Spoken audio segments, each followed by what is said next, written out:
সামনেই বিধানসভা নির্বাচন, তার আগেই সংগঠন মজবুত করার বদলে অন্দরমহলে অস্বস্তি ও ক্ষোভের সুর উঠতে শুরু করেছে সিপিএমে।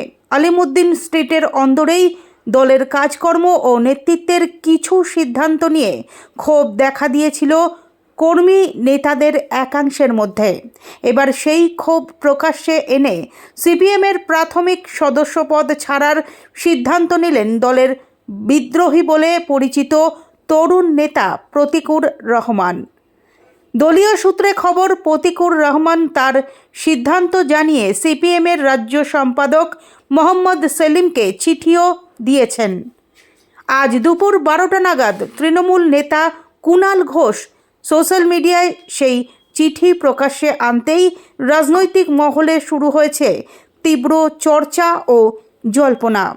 চিঠিতে প্রতিকুর রহমান লিখেছেন, সাম্প্রতিক সময়ে পার্টির জেলা ও রাজ্য নেতৃত্বের বেশ কিছু ভাবনা ও কর্মপদ্ধতির সাথে আমি নিজেকে খাপ খাওয়াতে পারছি না। মানসিক দ্বন্দ্বের মধ্যে দিন কাটাতে হচ্ছে। এই অবস্থায় আমি পার্টির জেলা ও রাজ্য কমিটির প্রাথমিক সদস্য পদ থেকে অব্যাহতি নেওয়ার সিদ্ধান্ত নিয়েছি। আমার এই সিদ্ধান্ত আপনাকে অবগত করলাম। এই চিঠি সামনে আসার পর প্রশ্ন উঠছে, তাহলে কি সরাসরি মোহাম্মদ সেলিমের নেতৃত্বের বিরুদ্ধেই সরব হলেন প্রতীক? রাজনৈতিক মহলের একাংশের মতে সম্প্রতি সিপিএম রাজ্য সম্পাদক মোহাম্মদ সেলিমের সঙ্গে কলকাতার একটি 5 তারা হোটেলে হুমায়ুন কবিরের বৈঠক ঘিরে দলের অন্দরে ক্ষোভ বাড়ছিল। ওই বৈঠকের পর থেকেই জোরালো হয়েছিল প্রশ্ন, সিপিএম কি এবার নিজেদের অস্তিত্ব রক্ষার জন্য হুমায়ুন কবিরের সঙ্গে জোটের পথে হাঁটতে চলেছে? খবর, ওই বৈঠককে ভালোভাবে গ্রহণ করেননি প্রতিকুর রহমান। ঘনিষ্ঠ মহলেও সেই অসন্তোষের কথা শোনা যাচ্ছিল। শুধু প্রতীক নন, বামফ্রন্টের শরিক দলগুলিও ওই বৈঠককে ভালোভাবে মেনে নেয়নি বলেই দলীয় সূত্রে দাবি।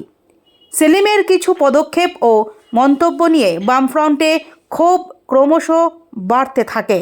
পরিস্থিতি সামাল দিতে মাঠে নামতে হয় বামফ্রন্ট চেয়ারম্যান বিমান বসুকেও, কিন্তু তাতেও লাল শিবিরের অস্বস্তি পুরোপুরি কাটেনি বলেই খবর। এই আবহেই এবার কার্যত পত্রবোমা ফাটালেন প্রতিকুর রহমান। সদস্যপদ ছাড়ার সিদ্ধান্ত জানিয়ে তিনি সরাসরি চিঠি দিলেন দলের রাজ্য সম্পাদক মোহাম্মদ সেলিমকে।